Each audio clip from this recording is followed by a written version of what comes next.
दोस्तों, कहानी की शुरुआत होती है और हम एक लेक पर बूढ़े आदमी को देखते हैं जो यहाँ पर फिशिंग कर रहा होता है। तभी हमें दिखाया जाता है कि यहाँ पर बहुत खतरनाक भूकंप आता है। इसी भूकंप के कारण इस लेक की गहराई में एक बड़ी सी दरार आ जाती है और इन्हीं गहराइयों में से बहुत सारी पिराना मछलियां बाहर आती हैं। दोस्तों, अगर आप में से किसी को नहीं पता तो मैं बता दूं कि पिराना फिशेज दिखने में तो बहुत छोटी होती है, पर अगर ये किसी इंसान को पकड़ ले तो बहुत कम समय लगता है उस इंसान के मांस को हड्डी बनने में। दोस्तों, भूकंप के कारण यहाँ पर एक भंवर बन जाता है और इस आदमी की बोट उसी में चली जाती है। जैसे ही ये आदमी पानी में गिरता है वैसे ही वो मछलियां आकर उस पर चिपक जाती हैं और उसको नोच नोच कर खाने लगती है। इसी तरह से कहानी शिफ्ट होती है और हम लेक विक्टोरिया में कुछ लोगों को एक फंक्शन एंजॉय करते हुए देख पाते हैं। उसी में से दोस्तों हम यहाँ पर जैक को भी देख पाते हैं जो इस कहानी का मेन किरदार है। और तो और यहाँ पर जैकी नाम का एक आदमी आता है जो किसी मूवी को डायरेक्ट कर रहा होता है। जैकी यहाँ पर जैक को देख लेता है और उसे इस मूवी में एक रोल करने को कहता है। तो ये सुनकर जैक भी करने को मान जाता है क्योंकि इस काम के बदले उसको बहुत अच्छे पैसे मिल रहे होते हैं। यही दोस्तों हम जेनी नाम की फॉरेस्टर को देख पाते हैं जो जैक की मॉम होती है। दोस्तों, हम जेनी को एक जगह पर देख पाते हैं। दरअसल उसे यहाँ पर उसके कलीग शेरिफ ने बुलाया होता है। शेरिफ बताता है कि मैट नाम का आदमी कुछ टाइम से नहीं मिल रहा। लास्ट टाइम वो यहीं पर फिशिंग करने आया था। अभी ये दोनों यहाँ पर चेक कर ही रहे होते हैं कि तभी उसका पैर स्लिप हो जाता है और वो उस लेक में घिर जाती है।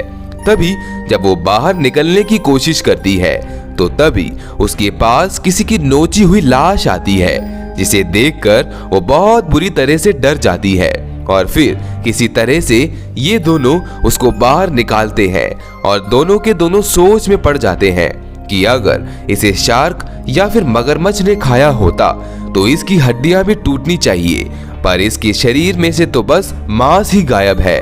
अगला दिन होता है और उसी लेक पर हम जैक और उसके छोटे भाई बहनों को देख पाते हैं। यहाँ पर जैक इनको घर जाने को कहता है और खुद अपने डायरेक्टर के पास आ जाता है। वहीं जैक के छोटे भाई बहनों का घर पर मन नहीं लग रहा होता, तो तभी वो भी एक बार फिर से उसी लेक पर फिशिंग करने आ जाते हैं। वहीं एक टीम भी यहाँ पर पहुंच जाती है जो रिसर्च करने आई होती है कि आखिर मैट के साथ क्या हुआ है।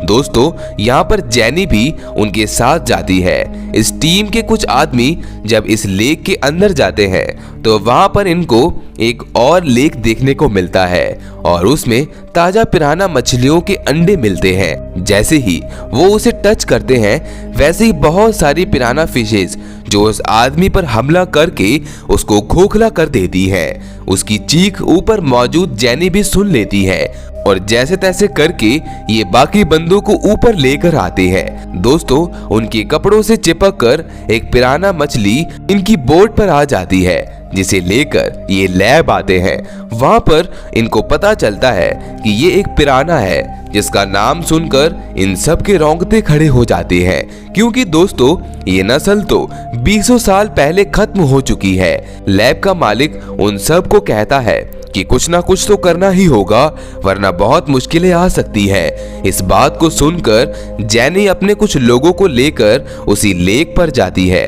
और उन सबको अनाउंस करके बताती है, पर दोस्तों सभी के सभी लोग नशे में होते हैं इसलिए वो पानी में कूद जाते हैं। वही जैक को अपने भाई बहन उस लेक पर मिल जाते हैं, जिसे देखकर वो अपने डायरेक्टर को बोट उस तरफ ले जाने को कहता है, पर वो साफ साफ मना कर देता है।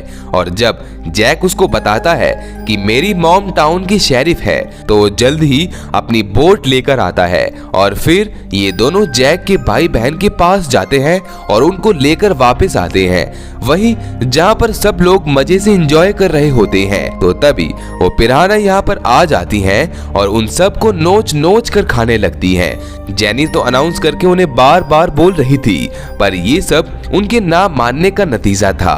जो कोई भी बाहर आ रहा था या तो उनके पैर का मांस नहीं था या फिर उनके पैर में अनगिनत होल हो चुके थे। दोस्तों, इन पिराना की तादाद इतनी ज्यादा थी कि पूरे के पूरे लेक का पानी लाल हो चुका था और सभी मौजूद लोग बस तड़प रहे होते हैं। दूसरी तरफ जैक की बोट पर भी ऐसी ही कुछ हालत थी। जैक किसी तरह से अपनी मॉम जेनी को कॉल करके ये सब बातें बताता है। ये सब सुनकर वो भी हैरान हो जाती है और यहाँ का इंचार्ज और किसी को बनाकर जैक के पास आ जाती है। जेनी वहां तक पहुंचकर उन दोनों बोट के पीछे रस्सी को बांधकर खुद उसकी और मदद के लिए जाती है। फिर जैक को कहती है कि हमें इस रस्सी से उस और जाना होगा क्योंकि बोट किसी भी समय डूब सकती है। लेकिन जैक कैरी, जो उसकी क्रश होती है, वो उसको लेने बगैर नहीं जाएगा। वो अपनी जिद पर अड़ा रहता है। फिर जेनी कहती है कि ठीक है, पहले हम इन दोनों को वहां पहुंचा दे, फिर हम उसे लेने आ जाएंगे। तभी जैक भी मान जाता है और उनको उस और ले जाने में मदद करता है। तभी दोस्तों, हम देख पाते हैं कि पिराना जो उसको पकड़ने की बहुत कोशिश कर रही होती है, पर अचानक वो जूलिया के बालों को पकड़ने में कामयाब हो जाती हैं, जिससे वो उनकी चपेट में आ जाती हैं और फिर अनबैलेंस होकर पानी में गिरकर मारी जाती हैं। और बाकी के लोग वहां पर पहुंच गए थे। तभी जैक को एक आइडिया आता है। वो खुद को एक रस्सी से बांध लेता है और अपनी मॉम जेनी को कहता है कि उसके 10 तक गिनने पर बोट को चला दे। इसी बीच जैक जो डैनी के लाश को पानी में फेंक देता है, जिससे वो सारी की सारी फिशेस पानी की उस ओर चली जाती है। इसी का फायदा उठाकर जैक नीचे जाता है और कैरी को बचाकर यहाँ से ले जाने लगता है। पर जाते टाइम वो वहां रखे 2 ऑक्सीजन सिलेंडर को खोल देता है। इतने में वो पिराना जैक की ओर आने लगती हैं। पर तभी जैक की काउंटिंग पूरी होते ही जेनी बोट को चला देती है। जैक ने भी दोस्तों वहां पर एक गैस छोड़ दी होती है, जिस वजह से बहुत तगड़ा धमाका होता है और वो सभी की सभी पिराना फिशेस मारी जाती हैं। ये सब सेफ हो जाते हैं।